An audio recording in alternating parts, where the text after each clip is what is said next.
What's up, guys? This is Eric with the Net Angle, where we break down political news, debates, and drama. And today, we're going to take a look at Pete Buttigieg on CNBC's Squawk Box, where he gets into inflation and the war with Iran. And Pete, who's the former transportation secretary and Navy veteran, brings a pretty unique perspective here. I honestly think that he's one of the best communicators in politics right now, and anytime he goes into one of these hostile environments, it's usually worth watching. So in this one, he's going to be debating Joe Kerner, and it's pretty one-sided. But let's start with the first part where Pete lays out the current state of inflation and rising prices. What are your thoughts on where we stand right now? Yeah, as feared, inflation is up. And the big thing that's different right now, I think, is that in many periods in American history, including recent history, you've had inflation, and then the administration does things to try to reduce it. Sometimes they succeed, sometimes they fail. But the administration is trying to push prices down, normally. Right now, we have the administration actively making prices higher. They're actively making goods prices higher with the tariffs, obviously. Typical family paid about $1,000 more for that. They're actively making energy prices higher by killing energy transmission projects as well as generation projects. And they're, of course, actively making energy prices higher with a war that nobody wanted, nobody asked for. And that, of course, is the direct reason why inflation is higher now than it was before. To see inflation tripling from last month, not because the administration tried and failed to lower prices, you could put it that way, but really because they actively increased them. It's a great setup there. But now the conversation is going to shift to the war and how that's impacting things. Take a look. I see your point with tariffs. That's certainly valid when you look at some of these issues. But with the war, the administration obviously thinks it was going after security issue with Iran, with a player that potentially was very close to having a nuclear weapon. But that right there is a huge fail for the White House, because they assured us that the nuclear program was obliterated a year ago. Moreover, we've seen that it's possible, or at least it used to be possible, before U.S. credibility was demolished by this White House, to stop Iran from having a nuclear weapon through diplomacy. I believe the president started this war because he wanted to. And now we're in a situation where you've got a war that we didn't need to have. Iran has enormous leverage now. Certainly their military has been degraded. But let's be very clear about why the president backed down. Why did the president back down from his demands? Let's start with why is the president taking a weaker position than he started with? Let's start with just the prospect of the war to begin with. Yeah. Look, the argument that he started this because he wanted to, there are plenty of people who think there was a very real threat of nuclear. It was presented through intelligence. Israel had an opportunity to really take and strike at this point. And as for diplomacy, that was sunsetting anyway. Anything. Well, it wasn't sunsetting. It was detonated by the first Trump administration. It was knocked out, but it was going to sunset if it hadn't already. And they were lying about everything. Right. The idea of they had much longer range missiles than they ever admitted compliance to. Problems, we've seen all of that sure. play out. But the point is, they had been stopped from getting anywhere near a nuclear weapon.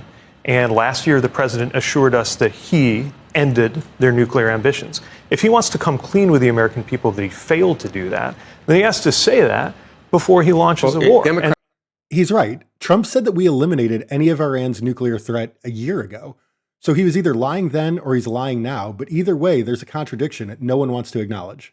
Democrats at that time said, no, you haven't. And then you haven't. Clearly he hadn't. Yeah. Clearly that he hadn't. So then we needed to go back and take care of it, unless you really think it's okay for Iran to have a nuclear weapon. But again, they don't have a nucler weapon. They weren't about to get a nuclear weapon. Why do you keep saying they weren't about to get one? Steve Witkoff said they had enough fissible material for 11 bombs. So are you acknowledging the president lied when he said that their program was obliterated? No one knew what happened at Fordo. Either he didn't know or he was lying. Okay. Which is it?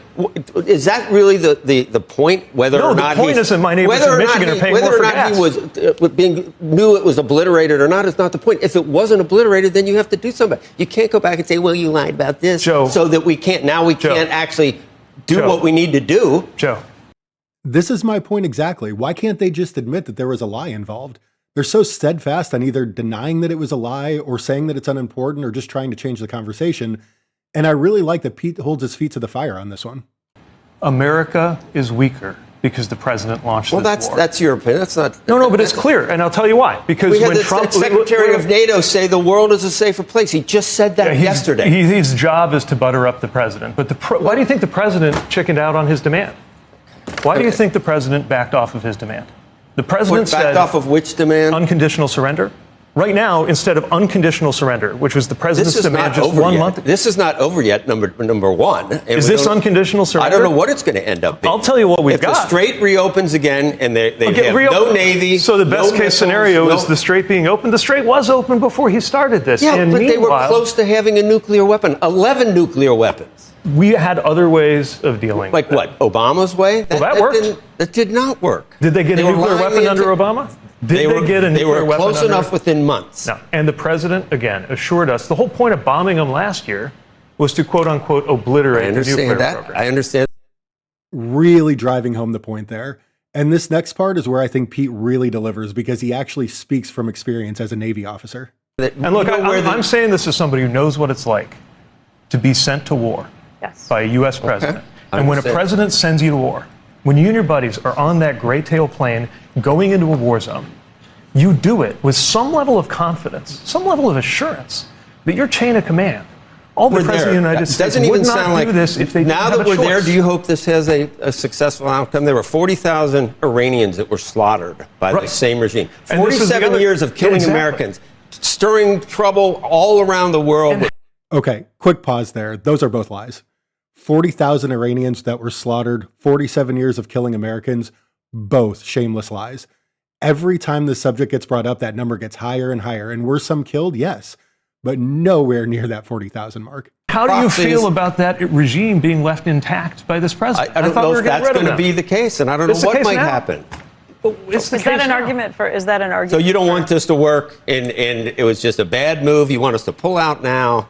Well, look, there's no obvious way out now, but I want to make sure that this ends in a way that, first of all, our economy can recover, that we're not paying so much for gas. I mean, right now, oil's $100, jet fuel's $200, gas is over $4, diesel's like $5.50. You averaged $3.80 under Biden for 4 years. Yeah, and when we left, inflation was lower than it is today. You accounted for 21.5% price increase. This president took the inflation rate up. This president it's took the inflation rate up. It's 2.7%. It's more than 3% year on year. You saw the numbers just come out. It's more than 3% year on year. Okay. Isn't it? Am I core mistaken? It is. The math is direct. Yeah. The math is the math. Look, it fluctuates each month from 2.7 to 3%. It's higher than when he got here, It's Joe. not 9%. His central campaign promise was he was going to take inflation and drive it down, and instead he took inflation and it's up. I thought the Fed it was 3 when he got here, and now it's more. It could not be simpler than that. It's around 3, and we're involved in a war with the Strait. He said on day one it would go down. He came in on day one, and now it's up. It's up to 3%. It was 21.5% price he promised increases it would go over down 4 years. Over 4 years, it was 21.5%. He promised it would go down. Democrats own the affordability crisis. Listen to me. Period. Pete has the patience of a saint. This is so simple. He promised costs would go down, but they're up. I don't care how you try to spin it. The promise was a lie. And Pete handled it beautifully. And when Joe says Democrats own the affordability crisis, it's laughable. It's so laughable that you could see it in the freeze frame right here if you look at the host in the background laughing. Trump's new policies have directly caused this. Historically, Democrats leave flourishing economies for Republicans to take over, and Republicans leave Democrats a mess that they have to come in and clean up. Name one time, just one, that a Democrat took office with a flourishing economy. To my knowledge, it's never happened. And yet somehow Republicans hold the public view that they're better for the economy because they have such a finely tuned propaganda machine. Why did the president fail to keep his promise? You don't think Democrats own the affordability crisis? Why did the president fail to keep his promise to lower prices, in your opinion? I'm laughing because this piece of it is basic. The president did say that he wanted to be in office to bring inflation down, and he has not brought inflation down. That's all. He drove it up. He not only failed, he drove it up. Mr. Secretary. Okay, I'm going to stop it there. This is what Pete does so well. He keeps the conversation grounded and doesn't let key points get brushed aside. And I really appreciate it when he does segments like this. Let me know what you guys think. Why do you think Republicans are often seen as being so strong on the economy? And do you like seeing Pete go into these kind of interviews? Let me know, and I'll see you in the next one.